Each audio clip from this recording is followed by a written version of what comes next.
What's going on, guys? Matt in the hat, Keller Williams Diamond Partners. You are tuned in to the Hot List.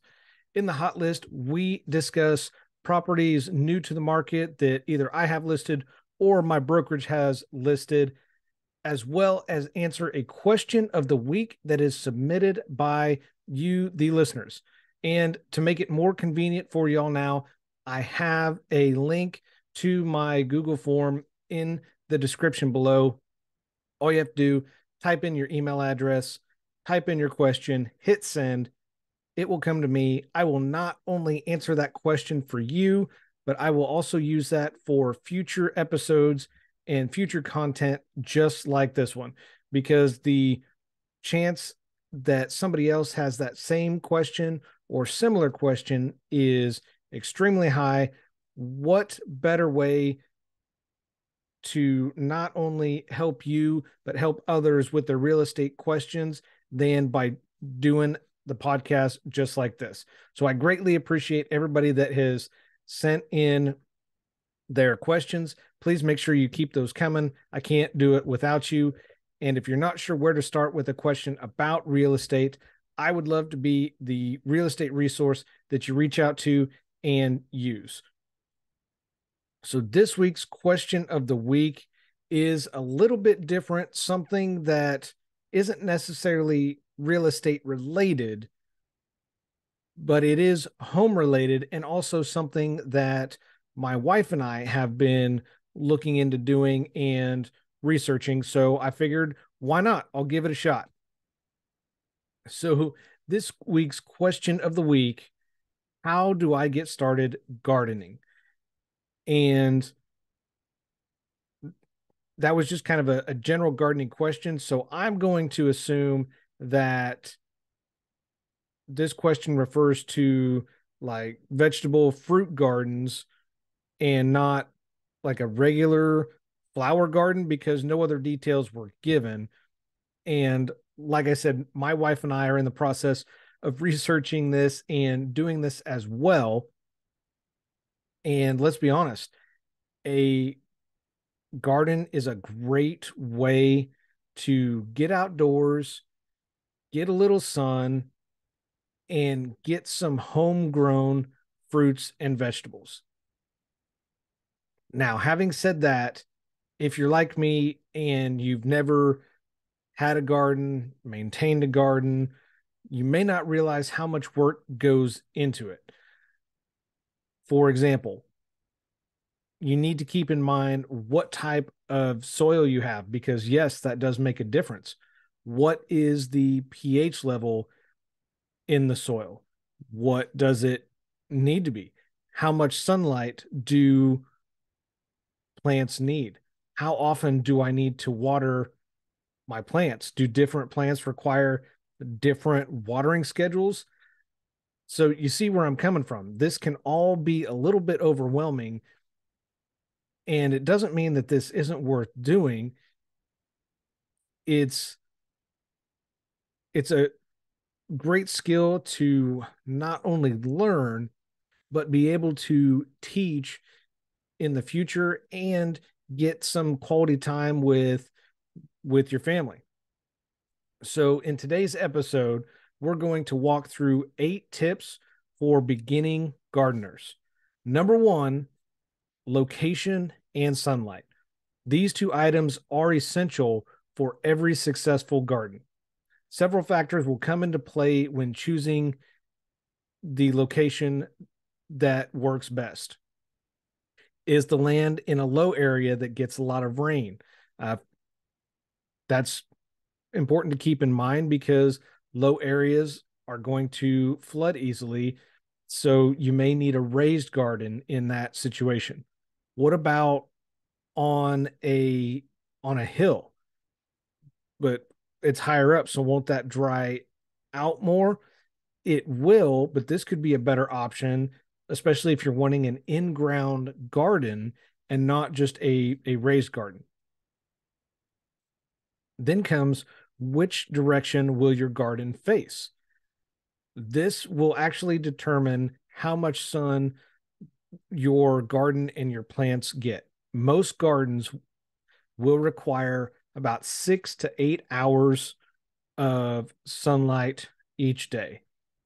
If you're not sure how much sunlight the area that you're choosing gets, take pictures or notes at different times of the day, and that will give you an idea. And this is going to show which areas receive the most sunlight and aren't blocked by maybe a shed, your house, or trees. Then comes what what kind of garden shape. Does it really matter?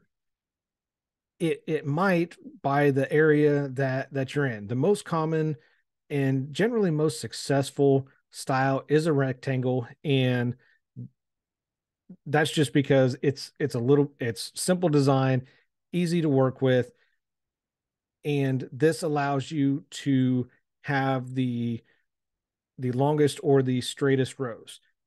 Now, when doing this, you would like ideally you would like to plant the beds or rows so they run north south. Running it north south, your plants are going to get the most sunlight without blocking one another. So if you're just starting out and experimenting with different plants, I'm going to reiterate this multiple times. Start small. Decide on a location, choose the vegetables that you want to grow that you are going to eat the most, and you can always build from there down the road. Number two, I kind of mentioned in the intro, build and maintain healthy soil. And remember that reference that I made with the pH level. We're going to talk a little bit about that. And I personally thought that all a garden needed was water and sunlight. I mean, that's what I figured. Turns out you do need a little bit more than just those two items. Rich and strong soil will be the foundation of your garden, whether it's an in-ground garden or raised. And depending on who you ask or follow for gardening tips or what your preference is, you'll either hear don't till up the ground or till up the ground with garden soil or bed soil. And whether you till it or whether you build it up, you're going to want to go about 6 to 8 inches deep. So if you till down, throw some garden soil in there, usually about 3 inches worth. Till it up. If you're wanting to build up a garden and not till, then you want to build it up to about that 6 to 8 inch soil mark. And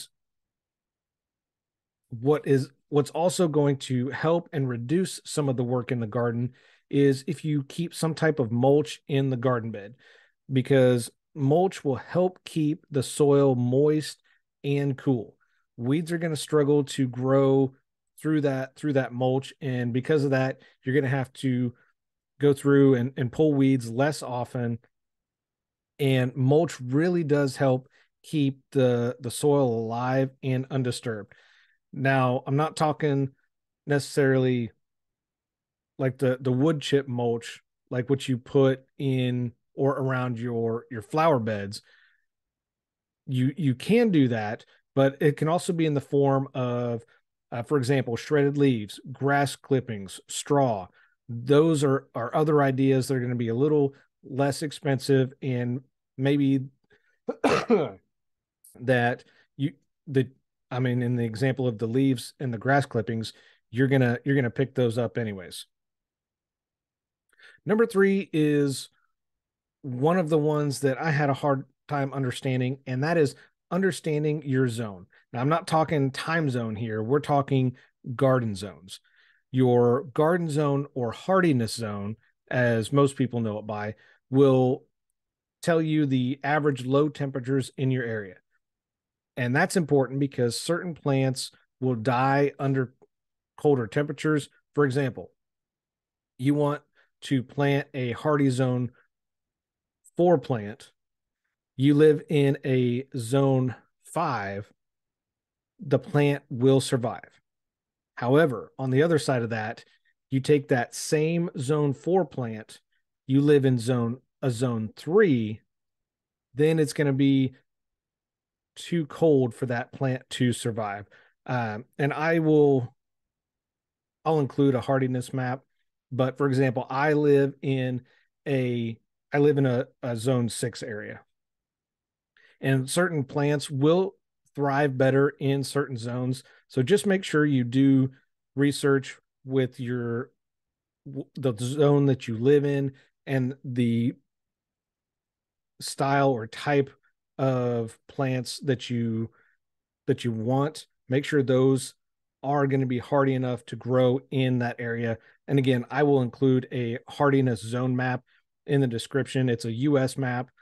So for all those international listeners, I apologize. I just have a US map.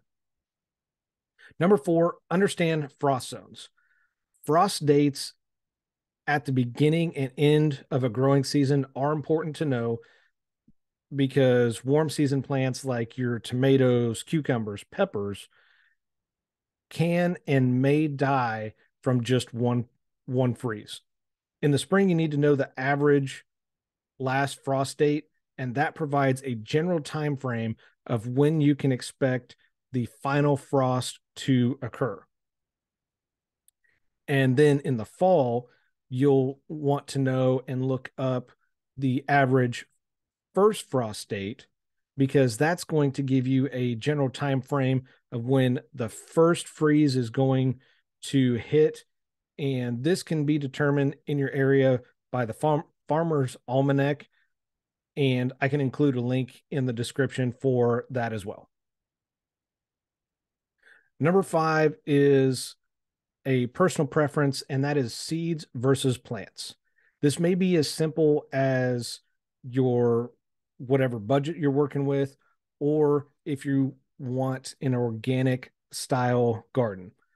Starting from seeds is a great money saver, and most often the seeds can be saved and planted for the next season. In order to do so, you just need to store them in a cool, dry place. And just a quick side note that this is also something I learned. The older a seed is, the more the germination rate goes down. So it may take more of those seeds to germinate, and some of them may not ever germinate. Now, transplanting plants is a little bit more expensive, but at the same time, it's not going to take as long to start growing and harvesting from those plants versus the seeds. So that's a benefit. You just have to try to figure out, where that plant came from, or if you go to an organic nursery, that is a way that that plant is more organic. Number 6, just like your kids, you've got to pay attention to your plants. This step is extremely important. I had no idea. And following this will help you keep up with simple things, like spending a few minutes each day. And yes, I've asked people, research I've done, it will be an everyday thing. It's not going to take long, but just a quick walkthrough at different times of the day, because different times of the day the plants may look a little bit different, and you want to kind of look for and inspect, see if there's insects, birds, rabbits, maybe you see some bugs or some egg sacs, or maybe prints from squirrels or rabbits. Remove what you can, and look into controlling some type of pests or nuisances. Whether that's building a fence, putting some hair out there to deter rabbits or squirrels. But beyond that, what you want to look for is look at the leaves. Are they green? Are they yellow? Are they droopy? Do they have brown spots? Do they look healthy? Do they look diseased? Are they not producing like you thought they would? Research any issue that you have, and there's a number of apps out there. Whether you have Apple or Android, you can download the app, take a picture of your plant. I mean, it'll tell you what a healthy plant looks like, diseases to look out for, and how to treat some of those. Finally, you want to check the moisture and soil level. Again, depending on what type of plants you have will determine how often they need watered. If you have some type of mulch or compost down, it's likely your garden will need watered less often. But keep in mind, as it gets hotter, it gets drier in some areas, so you'll need to water more often. And if you have storms rolling through, just make sure that your plants are secure and they're not gonna, get bent or broke easily with the storm and the winds coming through. Number 7, something that we are all going to struggle with to do: don't go overboard. This is one of the most important items on the list that we're going to cover today. Trying to keep your garden simple and small to begin with, especially if you're new and just starting out, will increase the likelihood that you enjoy having a garden. Now, it can be tempting and easy, if you have a wife like mine, to get carried away with buying too many plants or maybe too many seeds, or planting too many and not having room for everything. Or maybe you make your garden too large, you're not able to keep up on the watering, the maintenance, the weeding it out, and it's all going to lead to frustration. The goal of having a garden is to make it sustainable and not burn yourself out the first year doing it. Remember, this process should be fun, reduce stress, not add to your stress. A good rule of thumb for beginners, from research I've done and people I've talked to, is start with one garden bed that's like a good sized garden bed is like 4x6, 4x8, or maybe a few containers, whether it's containers or buckets. And you want to see success with at least 5 of your favorite plants. From there, you can expand and grow your garden in the following years. But you want to start out small, keep it simple, and not burn yourself out. And finally, number 8, take notes and document your progress. Whether you take notes on your phone or purchase a garden journal that is specifically dedicated to what you're doing, tracking your progress will help develop you into a better gardener and have a more successful garden.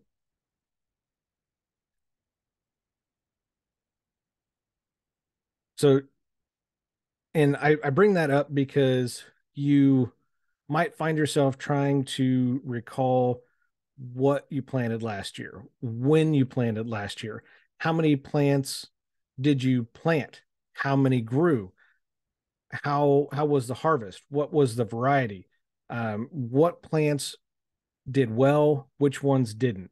And if you continue to track this, not just your first year, but years after that, this is going to show what works best in your area, what you're able to grow and keep harvesting, and you can just adjust from there. And this will help you long term. So those are the 8 tips for beginning gardeners. I know this was another longer episode, just like the one last week. So I appreciate you making it this far, and I do hope you listen to this more than once, or take notes, or bookmark certain areas of the podcast, so that you can go back and reference it, maybe take it all in. And more importantly, I hope this gives you a place to start and you really have success with your garden and continue it in the future. As a reminder, I've included links down below to the Farmer's Almanac, the U.S. Hardiness Zone Map, and an example of a garden journal on, of what I'm talking about. Also, I included a link to a pH and moisture level tester on Amazon. It's not an affiliate link. It was a pretty reasonable one that I found. I think it was like 16, $17. But those will range from $16 clear up to $35, whether you just do a moisture level tester or a pH tester. This particular one will test both pH and moisture levels, so you know when to water. Again, these are not affiliate links. I don't make anything off of these. These are just some items I found and came across while I was researching this and wanted to include those for you. And also, don't forget, do the YouTube things, hit like, subscribe, share this with your friends, your family, and please leave me a review on iTunes or Spotify. It helps me get in front of more people and answer more questions, just like this one. So thank you guys so much for tuning in to episode number 277 of the Hot List. Again, I'm your host, Matt Johnson with Keller Williams Realty. I do this because your experience matters and should be trusted with a veteran. Y'all have a phenomenal Memorial weekend, and I'll see you next week. Take care.